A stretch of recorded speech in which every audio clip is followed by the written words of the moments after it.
Kalau kita flashback ke awal Juni, pemerintah sudah resmi memperpanjang pemberlakuan pembatasan kegiatan masyarakat PPKM berskala mikro untuk menekan laju penyebaran COVID-19. Ini PPKM yang jilid ke-9 loh ya.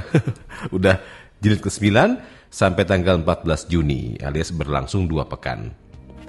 Harusnya masyarakat sih mendukung ya untuk PPKM mikro yang berlangsung di seluruh provinsi. Ketua Komite Penanganan COVID-19 dan Pemulihan Ekonomi Nasional KPCPN Erlangga Hartarto mengatakan ada sedikit perubahan ketentuan pada PPKM kali ini.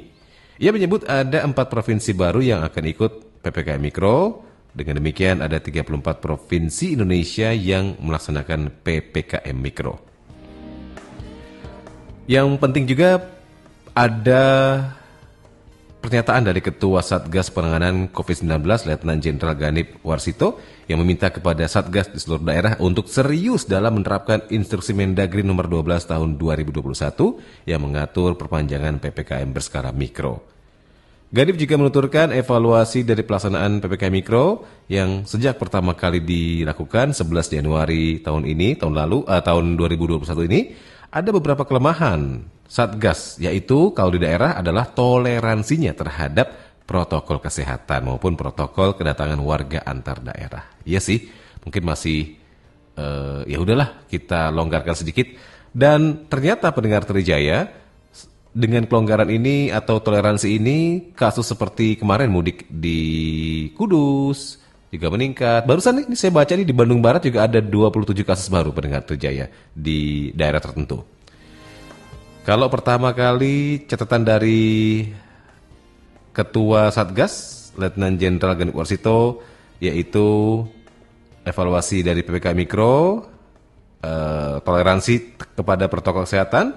Yang pertama, Satgas hendaknya lebih mengintensifkan pelaksanaan komunikasi, koordinasi, dan kolaborasi antar Satgas pusat dan daerah. Yang kedua, kesimpulan dan rekomendasi dari Satgas Pusat terkait dengan kasus COVID-19, agar bisa jadi atensi yang bisa dipedomani ya untuk dilaksanakan di daerah.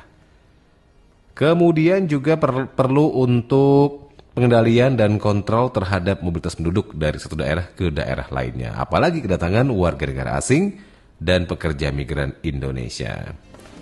Catatan dari Letnan Ganip juga yang keempat meningkatkan kewaspadaan dengan berkoordinasi ketat antar kementerian, lembaga, dan instansi terkait. Pemdaka, TNI Polri, dan berbagai instansi lainnya, khususnya mengawasi pintu keluar masuk antar daerah. Yang berikutnya juga menggalakkan protokol kesehatan serta perpanjangan PPKM Mikro.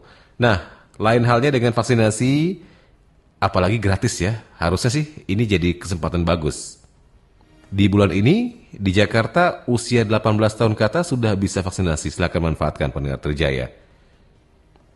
Memang sih nggak menjamin 100% kalau divaksin akan bebas dari corona. Tetap kita masih perlu prokes, protokol kesehatan. Tapi kalau divaksin maka insya Allah kita akan terhindar dari resiko penyakit yang parah. Apalagi vaksin corona dinyatakan aman dan halal sebagaimana pernyataan dikeluarkan MUI dan tidak ada keraguan di dalamnya. Oke. Kalau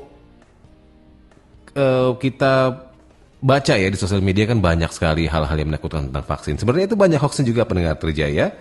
Artinya kita harusnya promosi program vaksinasi juga ke teman-teman. Kita promosikan, nggak usah takut lah dengan vaksinasi. Nggak usah takut, nggak usah ragu.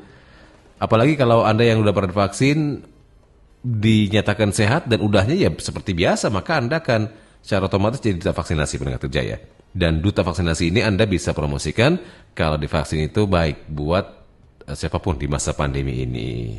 Nah sekarang yang terpenting lagi adalah 5M ya pendengar Trijaya. 5M, memakai masker, kemudian mencuci tangan, menjaga jarak, menghindari kerumunan, dan mengurangi atau membatasi mobilitas. Diharapkan dengan protokol kesehatan ketat, rantai penularan corona bisa kita putus, bisa kita kendalikan, dan harapannya apalagi kalau bukan kita bebas dari COVID-19.